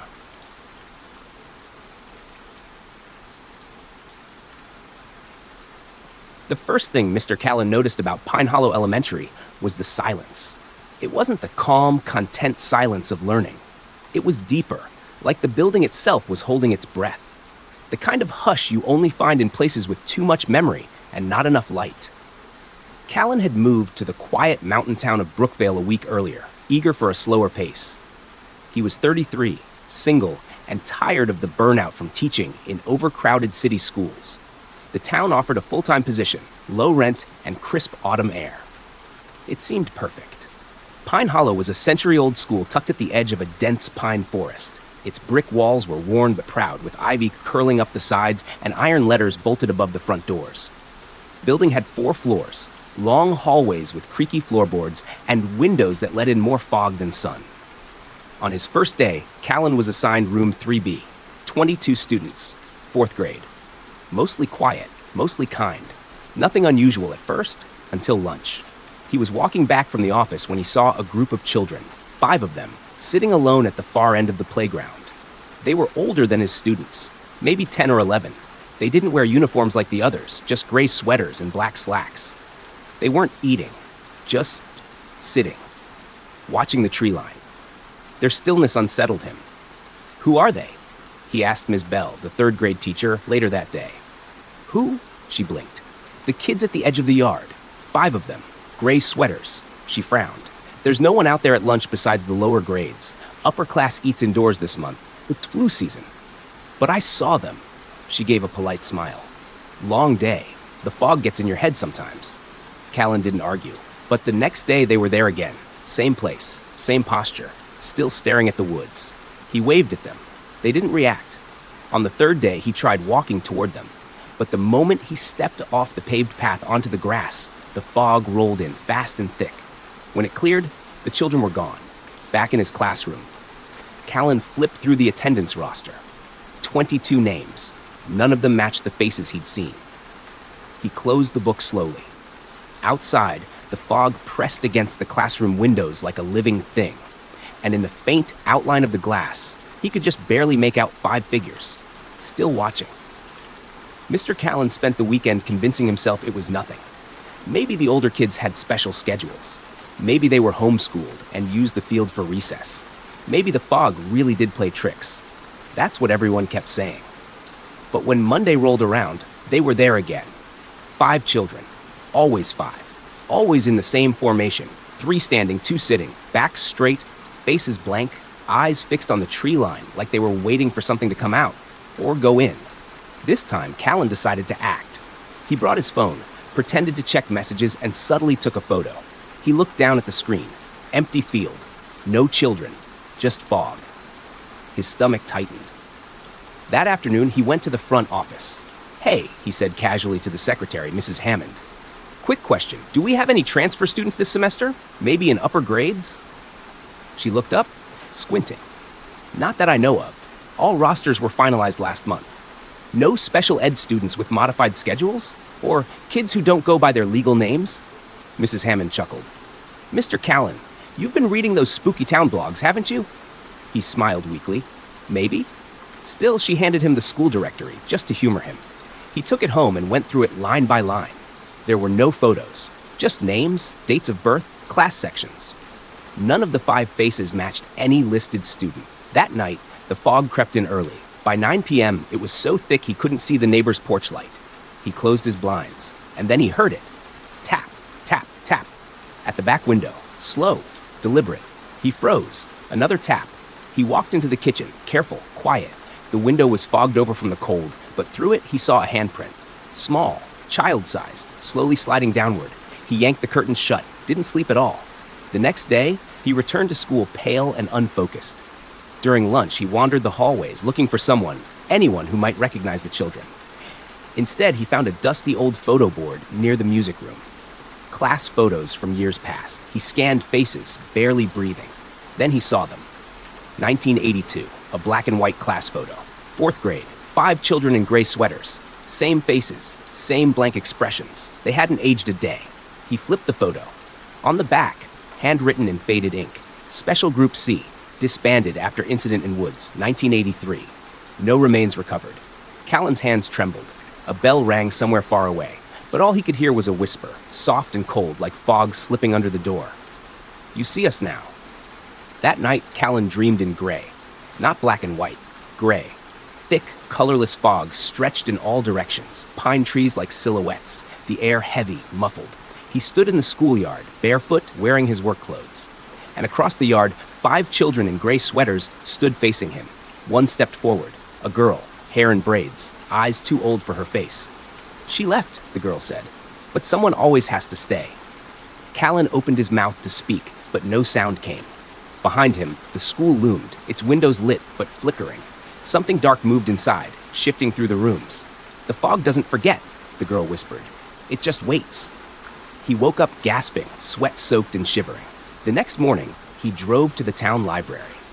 Brookvale's public archive was a single dusty room, overseen by a woman named Trudy, who looked like she'd been filing cards since the 60s. When he asked about Pine Hollow's records, she pursed her lips and said, "That school should have been torn down years ago." "What happened in 1983? He asked. Trudy looked up, eyes sharp. "Don't poke around that year, Mr. Callan. Some stories get told wrong on purpose." He didn't listen. In the microfilm reader, he found an old front-page article. 7 children missing from Pine Hollow. Entire special class disappears during fog lockdown. Authorities believe students may have wandered into forest. Search efforts ongoing. Quote from Principal Halloway, "We have no idea how they got out. No doors were opened. No alarms triggered. No follow-up article. No obituaries. Just silence." Then he found a staff file on a retired teacher. Margaret Wynn, the special group instructor. She resigned the day after the children vanished. On the back of her resignation letter was a single line in pencil. "I kept them out as long as I could. Now they want someone new." Back in his classroom, Callan checked his desk drawers. Inside the back corner, tucked beneath a folder, was something he hadn't noticed before. A class photo. New, crisp color. His students, 22 of them, smiling in rows. And in the back, dead center, stood him. He didn't remember taking the photo. And next to him, 5 children in gray sweaters, expressionless. Their eyes looked directly into the camera, directly at him. That night, as he was locking up the classroom, he heard whispering in the hallway. No voices, just the sound of children breathing. He turned off the lights, closed the door, tried not to run. But through the fogged window of room 3B, 5 small handprints slowly appeared, one by one, and then a 6th. School called it a disappearance. No signs of forced entry, no notes, no struggle. Mr. Callan's car was found parked just off the service road behind the school, engine cold, driver's door slightly ajar. His phone, wallet, and coat were still inside. It was the janitor, Mr. Graves, who found the classroom the next morning. Everything was neat, too neat. Chairs perfectly aligned, desks spotless, not a paper out of place. Except for one thing. On the teacher's desk sat a photo, freshly printed, glossy, without a frame. A new class photo. Callan was in the center, arms behind his back, eyes distant. His face looked soft somehow. Not wrong, just not quite finished. Around him, the 22 students. And in the back row, 5 children in gray sweaters. Same as ever. The school brought in police, search dogs, even a psychic from out of town. Nothing turned up. No trail. No scent. No footprints in the frost. The only detail they couldn't explain? The fog. That morning it had been so thick you couldn't see 10 feet in front of you. But only around the school. Nowhere else in town. It lingered for hours. Then vanished like it had never come. 1 week later, a new teacher arrived, Miss Harlow. Recently transferred. Young. Eager. She didn't ask too many questions, and Pine Hollow didn't offer any answers. Months passed. Fog rolled in some mornings, as it always had. But if you arrived early, just as the sun crested the ridge and stood quietly in the schoolyard, you might notice them. 5 children, standing near the edge of the field, not playing, not talking, just watching. The staff said it was imagination. Morning light playing tricks. But once, Miss Harlow mentioned something during lunch. She'd been reviewing the class rosters for her upcoming year and noticed 5 empty folders with no names, no grades, just numbers. When she asked the office, they shrugged. "They're just archived files," someone said. "Probably outdated." Miss Harlow smiled. But that night, she pulled the folders from her bag, and inside each one was a photo. Each photo showed her, standing in front of a blackboard, surrounded by children she didn't recognize. 5 of them, in gray sweaters, eyes full of fog.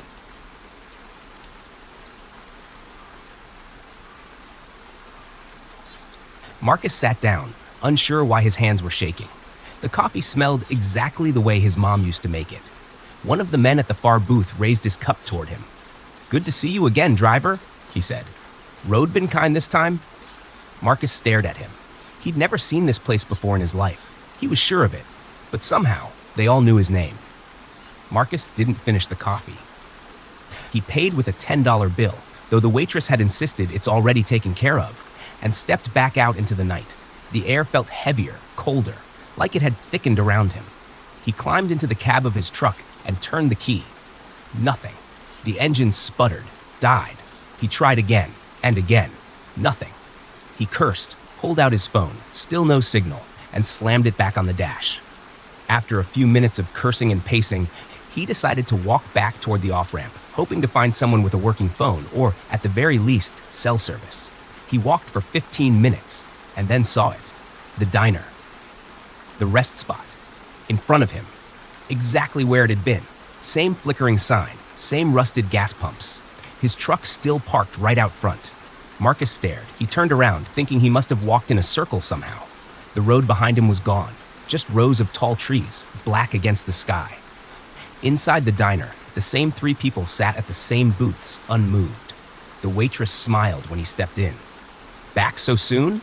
"I walked out of here 20 minutes ago," Marcus said, voice tight. She blinked. "You sure? You've been sitting in that booth ever since you ordered your coffee." Marcus glanced over his shoulder. The booth was empty, but the coffee mug was still there, still warm. His hands began to shake. He turned and bolted out the door, straight into the gas station across the lot.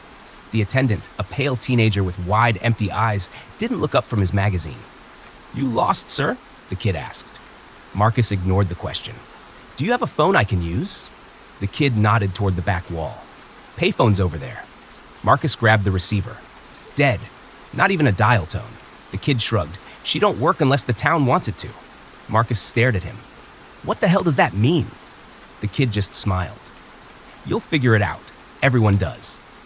Outside, Marcus spotted a boy sitting on the curb near the side of the diner. He was maybe 10, wearing a dirty flannel and beat-up sneakers. He was drawing in the dirt with a stick. "Hey," Marcus said, kneeling down. "You know how to get back to the highway?" The boy didn't look up. Instead, he whispered, "They always try to leave. At first." Marcus frowned. "What do you mean?" The boy paused, then pointed toward the trees. "They live out there now, the ones who tried too hard." Marcus backed away. Something inside him screamed to run, to drive, to break a window, steal a car, do something. He turned back to his truck. The engine started on the first try. He floored it, tires screeching on the gravel as he raced down the road. 10 minutes later, the headlights lit up a sign. Exit 47, service station, food, rest at a day. And just beyond it, the same diner, same lights, same rusted gas pumps, same truck, his truck. Already parked out front, Marcus didn't try to leave again. Not that night. He parked the truck and sat inside for over an hour, gripping the steering wheel like it might save him. But it didn't. The diner lights never turned off. The town didn't sleep, and every now and then he'd see someone glance out the window, waiting. Eventually, he went back inside. The same booth, the same coffee, the same 3 customers, frozen in time. "Get some rest, hon," the waitress said as he passed. "You're always so stubborn the first night." He stopped. "What does that mean?" She just smiled and turned back to the coffee pot. The next morning, Marcus wandered the town. It wasn't large, just a main street with a few old storefronts, the diner, a hardware store, a barber shop, and a post office that hadn't delivered mail in decades. None of the clocks worked, all stuck at 4:47. He peeked into the barber shop, empty, but a thick layer of dust on the counter had been recently disturbed by fingers, as if someone had been leaning there just minutes ago. He turned to leave, and something caught his eye in the cracked mirror on the wall. A flash of movement. He spun around. No one there. He found the library next, more of a single room than a real building. The door creaked open easily. Inside, it smelled of old paper and damp wood. Shelves lined the walls, filled with books that hadn't been checked out in decades. On a whim, Marcus walked to the back and opened a filing cabinet labeled Town Records. Birth certificates, property deeds, old photos. He flipped through without purpose until he saw a name, Marcus D. Raymond. Born July 5th, 1953. He froze. Same name, same birthday. But it wasn't him, was it? He pulled out the file. Inside was a black and white photo of a young man standing in front of a truck. His truck. Same model, same rust on the bumper, same dent on the driver's side door. And written at the bottom, "Return to exit 47, never left." Marcus stumbled back, his head spinning. He opened another drawer. It was filled with photographs, all of him. Different angles, different clothes, different eras. Some were old and yellowed, taken before digital cameras existed. One showed him as a child, standing outside the diner. Another showed him laughing with the waitress who never aged. In the corner of one image, written in looping cursive, he always forgets, until he doesn't. He ran, out of the library, down the street, past the gas station. He didn't stop until he reached the trees beyond town, the same ones he thought surrounded the exit ramp. But when he stepped into them, the world bent. His foot hit pavement, and he stood once more at the edge of the parking lot, facing the diner, the rest spot, where his truck was already waiting, where the door was already open. Marcus didn't remember getting back into the truck, but suddenly he was sitting behind the wheel again, engine running, hands at 10 and 2. The radio crackled with static before tuning itself to an old country song, one he hadn't heard since childhood, one his father used to hum when he drove. The waitress stood at the edge of the diner parking lot, apron fluttering in the wind, coffee pot in hand. She waved and smiled, the same way she had the day before, and the day before that, and apparently decades before he was even born. He floored it. No hesitation this time. No turning around. The tires screeched as he shot down the narrow road, past the gas station, past the rusted sign with its flaking paint. No detours, just escape. The trees blurred by. The sky seemed too wide, the world too flat. And then he saw it. The on-ramp. Freedom. Marcus actually laughed, as the highway opened up in front of him. He merged onto the road and drove for 10 straight minutes without blinking. No signs, no traffic, just asphalt, just escape. Until another sign, green, familiar. Exit 47, service station, flash food, rest. His heart stopped. He slammed the brakes, skidded to the side of the road, pulled over and got out, legs shaking. There was no off-ramp, no curve, just trees, just flat land where a town should have been. And yet, he turned, and behind him, the diner. The rest spot, his truck, still parked out front, still idling. He stood in the middle of the road, breathing hard. "This isn't real," he whispered. But then came the rumble of another engine. A second truck pulled up behind him, identical to his, same color, same dents. And in the driver's seat, him, wide-eyed, terrified, just like he'd been the first time he saw the town. The other Marcus didn't see him. He just stared straight ahead and turned onto the off-ramp, like clockwork, like destiny. Marcus screamed. He screamed until his throat bled. Then he laughed, because now he understood. There was no leaving, not because he couldn't, but because he already had. And it didn't matter. Exit 47 wasn't a place. It was a loop, a glitch, a memory someone else kept watching, over and over. In a dusty rest stop on the I-70, someone finds a notebook left behind in a forgotten vending machine room. The last page is torn, smudged with oil, and written in frantic handwriting. If you see exit 47, keep driving. Don't stop, don't turn, because the second you see it, it already saw you first.